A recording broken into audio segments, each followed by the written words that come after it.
Da tribuna da Câmara, o deputado Carlos Jordi, líder da oposição, fez um desagravo ao ex-presidente Jair Bolsonaro e à ex-primeira-dama Michele Bolsonaro, descrevendo algumas das mentiras de que foram vítimas.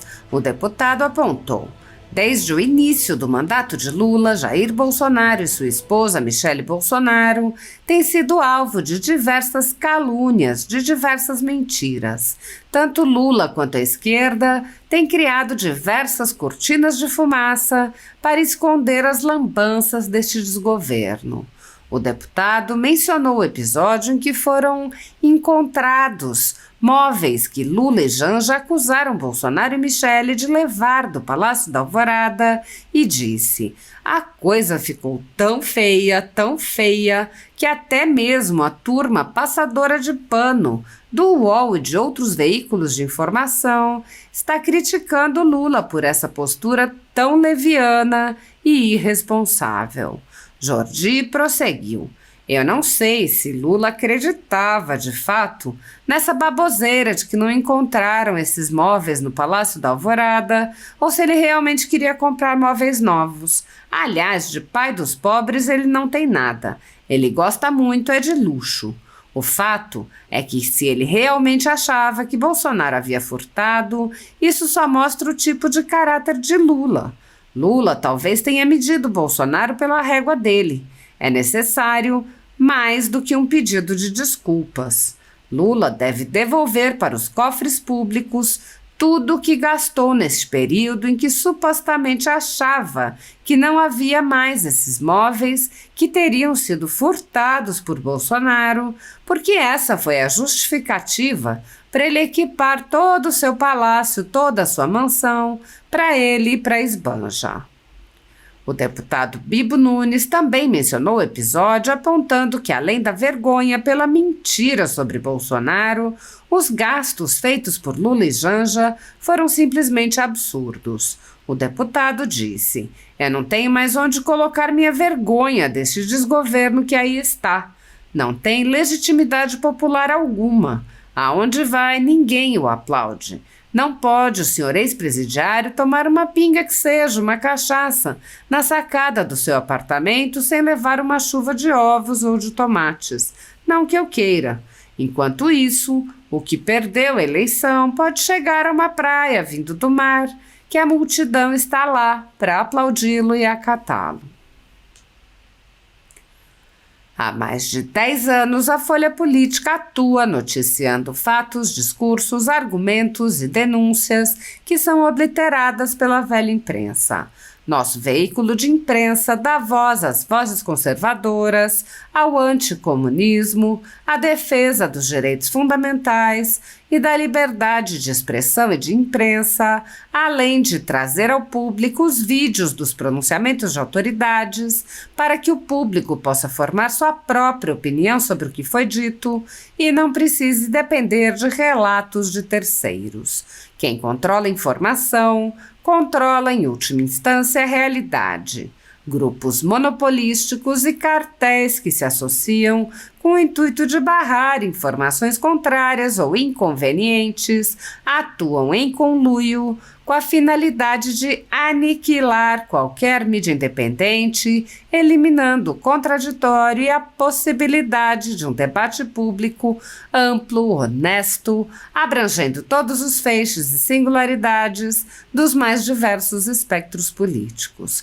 Controlando as informações, o cartel midiático brasileiro tenta excluir do debate e, em última instância, da vida pública, os conservadores e os veículos que dão voz a essas pessoas.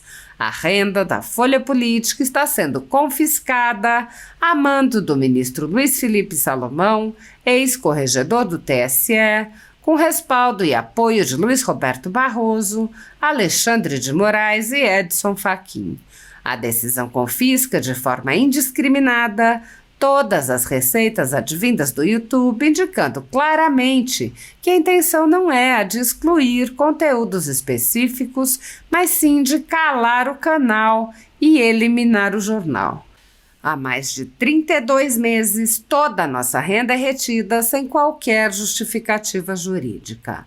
Se você apoia o trabalho da Folha Política e pode ajudar a evitar que o jornal seja fechado, doe qualquer valor à empresa Raposo Fernandes por meio do Pix, cujo QR Code está visível na tela, ou por meio do código ajude@folhapolitica.org. Caso não utilize Pix, há a opção de transferência bancária para a conta da empresa Raposo Fernandes, disponível na descrição deste vídeo e no comentário fixado no topo. Há mais de 10 anos, a Folha Política vem mostrando a realidade da política brasileira e quebrando barreiras do monopólio da informação. Com a sua ajuda, poderá se manter firme e continuar a exercer o seu trabalho. Pix ajude@folhapolitica.org. Assista. Jordi, pela liderança. Obrigado, senhora presidente. Bom, eu venho hoje a essa tribuna para fazer justiça contra dois injustiçados. Desde o início do mandato de Lula, Jair Bolsonaro e sua esposa, Michele Bolsonaro, têm sido alvo de diversas calúnias, diversas mentiras.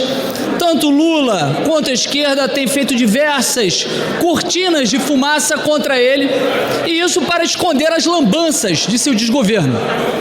Nós vimos uma série de ataques, inclusive no governo Bolsonaro, de que Bolsonaro era negacionista, de que Bolsonaro não comprava vacina. E o presidente Bolsonaro comprou 800 milhões de doses de vacina para vacinar todo o brasileiro que quisesse se vacinar. Na verdade, o presidente Bolsonaro era contra a obrigatoriedade, mas a favor, sim, de que o brasileiro que quisesse se vacinar, pudesse se vacinar. E hoje nós vemos que os negacionistas estão aí na presidência da República.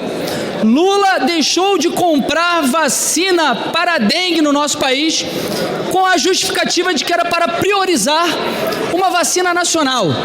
E agora nós vemos um surto de dengue que está acontecendo no nosso país. 2 milhões de pessoas já estão infectadas com o vírus. Nós temos o maior recorde de pessoas com dengue no nosso país desde a série histórica, que começou em 2000. E isso porque não quiseram comprar a vacina. Apenas 1,6% da população é que será vacinada. E agora surge mais uma dessas mentiras que está sendo revelada.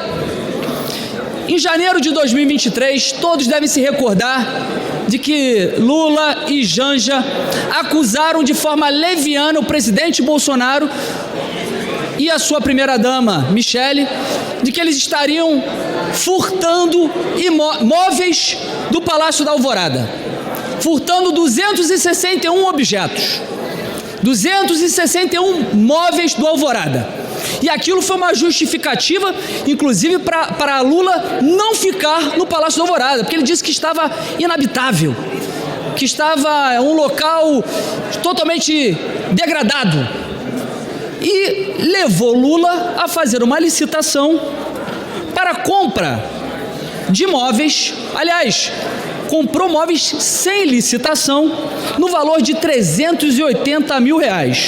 Uma cama de R$42.200, uma mesa para almoço de R$36.300, 8 cadeiras em madeira maciça por R$3.500 cada, um buffet por R$62 mil, um sofá por R$31.600 e, bom, alguns outros aqui, móveis que foram comprados no valor de R$380 mil. E não foi apenas isso. Lula e Janja também disseram que não dava para ficar no Alvorada e gastaram R$216.800 em hospedagens. É isso mesmo. Você, brasileiro, você pagador de impostos, que tem visto Lula e Janja se esbanjando, viajando pelo mundo, curtindo a vida adoidado com o seu dinheiro, também pagou aí quase R$600 mil nessa brincadeira. E hoje saiu a notícia de que foram encontrados os 261 bens do Alvorada, que eu trago uma matéria do UOL, mas todos os jornais divulgaram isso. O governo localiza totaliza 261 bens do Alvorada não encontrados no início do mandato de Lula. A coisa ficou tão feia, que até mesmo a turma passadora de pano do UOL e de outros veículos de informação estão criticando Lula por essa postura tão leviana e irresponsável. O Josias do UOL publicou: Lula e Janja devem um pedido de desculpa a Bolsonaro e Michele. Sakamoto: vexame deveria ser a deixa para Lula esquecer Bolsonaro. Exatamente, não apresenta nada, está caindo em popularidade, rejeição maior do que aprovação, mas em todo momento ele tem que falar de Bolsonaro, porque não apresenta nada de positivo para o Brasil. E o Reinaldo Azevedo também: caso dos móveis é erro grave, Planalto tem que pedir desculpa. Bom, eu não sei se Lula de fato acreditava nessa baboseira de que não encontrou esses móveis no Palácio da Alvorada, ou se ele realmente queria comprar móveis novos. Aliás, pai dos pobres não tem de nada, ele gosta muito de luxo. Mas o fato é que, se ele realmente achava que Bolsonaro teria furtado, isso só mostra qual é o tipo do caráter de Lula. Lula talvez esteja teria medido Bolsonaro pela régua dele. Eu acho que mais do que um pedido de desculpas, Lula deve devolver para os cofres públicos tudo o que ele gastou nesse período em que ele supostamente achava que não havia mais esses móveis que tinham sido furtados por Bolsonaro, porque foi a justificativa para ele equipar todo o seu palácio, toda a sua mansão ali para ele e esbanja. E não é só isso, existem outras matérias aqui que demonstram que a gastança foi muito maior. O governo Lula gastou 26,8 milhões em reformas imobiliárias para palácios em 2023. É um governo que não entrega nada para a população, que cada vez mais aplica impostos para o mais pobre. O arroz está mais caro, o feijão está mais caro, o preço dos alimentos está subindo e ele, na verdade, promove uma gastança desenfreada, desordenada, porque é isso que ele gosta com a sua primeira-dama esbanja, curtir a vida adoidado. Obrigado. Grato, digníssimo presidente Gilberto Nascimento, nobres colegas, é uma honra estar neste ringue onde lutamos pelo Brasil. Segue a minha sina, segue a minha saga, a vergonha do descondenado ex-presidiário comunista a não diplomático Lula. Quinto episódio, a vergonha da compra de imóveis. Vejam vocês, pasmem vocês que a dona Esbanjanja, com todo respeito, a sua ganância, a sua volúpia por novos tapetes, novos sofás, camas, não tem limite. Olhem vocês, está na imprensa. Após culpar casal Bolsonaro, governo encontra 261 imóveis desaparecidos. 261 imóveis desaparecem assim? E o pior, a presidência compra 11 imóveis com dispensa de licitação por R$379 mil. Por 11. Mas aí tem um detalhe. A dona Esbanjanja chegou lá: Lula, tem uma mancha nesse tapete, não quero. Esse sofá está riscado de couro. Vamos para os melhores hotéis, porque eu não fico aqui.